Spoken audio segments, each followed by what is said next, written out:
सर्वप्रथम सर्वांना नमस्कार देतो.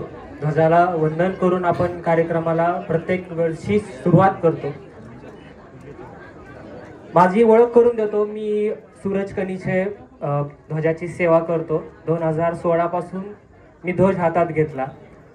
पथक 10 वर्षापूर्वी नक्की काय असतं याची कल्पनाही मला नव्हती. म्हणजे नक्की 10 वर्षापूर्वी पथक काय असतं, कसं असतं.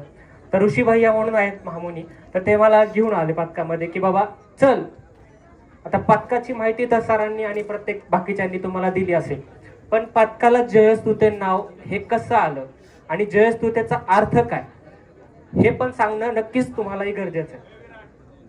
आज जयस्तुते हे तुम्ही फक्त ऐकताय ते बारामतीमध्ये, तुम्ही असं कधी वाचलं नसेल कुठे की जयस्तुते नक्की काय. तर आपण सर्वजण स्वातंत्र्यवीर सावरकरांना नक्कीच ओळखतो. त्यांच्या म्हणजे त्यांना हिंदू राष्ट्र ज्यावेळेस संपूर्ण हिंदू राष्ट्र करायचं होतं त्यावेळेस त्यांनी एक गीत लिहिलं होतं. त्याची सुरुवात म्हणजे जयस्तुते. सुरुवात अशी आहे, जयस्तुते जयस्तुते श्री महम मंगले शिवास्पदे शुभते स्वतंत्रते भगवतीत मावहम यशोहिता वंदे. हा त्याचा म्हणजे त्यांनी जे गीत लिहिलं त्याची ती सुरुवात आहे.